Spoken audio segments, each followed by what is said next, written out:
Запрошуємо до Now the floor is given to Colonel Dmytro Hutsulyak, Ministry of Defense of Ukraine spokesperson. Good afternoon, everyone. During the last 24 hours, the situation at the line of confrontation didn't change significantly. Our servicemen recorded 59 enemy shellings as before. Enemy demonstrated the highest activity in the Donetsk sector. На Луганському напрямку In the Lugansk sector, the hottest spot was Lugansk village. Our positions in this sector from 10 till 7 were shelled 10 times with use of mortars, weaponry of IFVs and large caliber machine guns. Overall, in the Lugansk sector, 17 enemy shellings were recorded. Our positions came under 120 millimeter mortar fire 9 times, including 4 times in the region of Lugansk, 3 in the region of Svetlodarsk, and twice in the region of Troitsk. With mortars of 82 millimeter of caliber, the enemy 5 times opened fire in the direction of our positions in the region of Lugansk, once in the region of Svetlodarsk. On the whole, in this sector, the enemy launched in the direction of our servicemen 59 mines of 120 millimeters and 80 mines of 82 millimeter of caliber.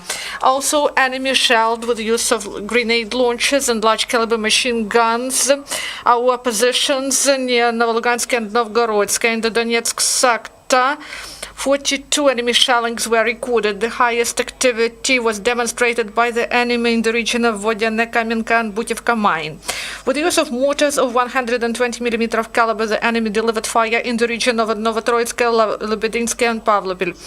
On the whole, in the direction of our servicemen, the enemy launched 13 mines of this caliber. Using 82 millimeter mortars, the enemy opened fire twice in the region of Pavlovil and Pisky.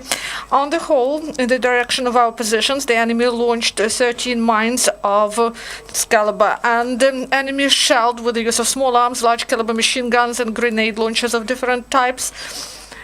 Shelled our positions in the regions of Avdiivka, Berezove, Verkhnyataretsk, Vodyane, Gnutove, Kamenka, Slavne, Lebedinsk, Novotroitsk, Pavlovil, Pisky, Pishevik, Shirokina and Butivka mine. On the whole, all 59 enemy shellings of our defense positions were identified as precision ones. On the whole, the occupants launched at our positions more than 70 mines with the use of mortars of 120 millimeters and about 100 with the use of mortars of 82 millimeters of caliber. In order to preserve lives and health of military personnel, servicemen of the armed forces of Ukraine 42 times were forced to return fire using weapons that are not prohibited by the Minsk agreements.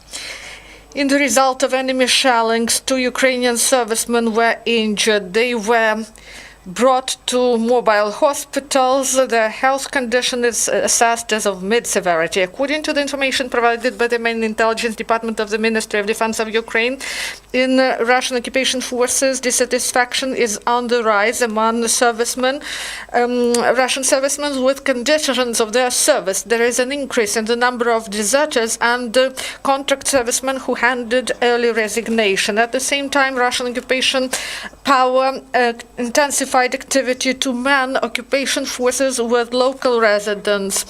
Under pretext of so-called anti-terror measures, so-called law enforcement bodies got the right to carry out arbitrary searches in the places of residence of citizens to reveal persons who hide from conscription in order to forcefully call them for duty.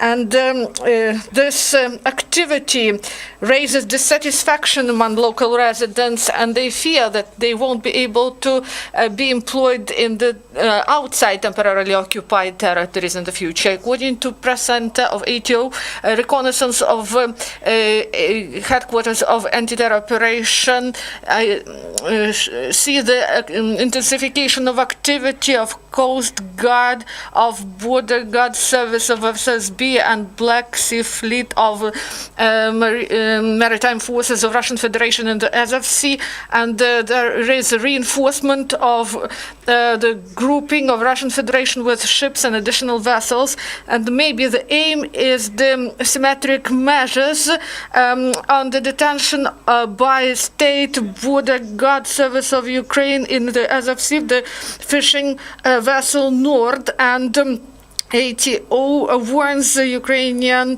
fishermen that there can be provocations in the Azov Sea by Russian Federation, and our Ukrainian vessels may be detained. And in the Black Sea, there also can be such provocations.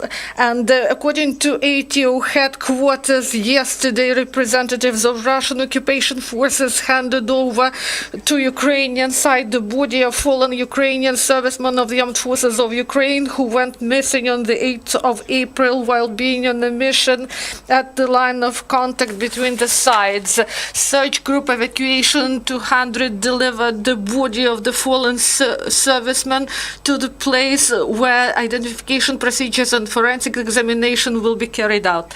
And after procedures and relevant documents are completed, the body of the fallen serviceman will be delivered to a gravesite.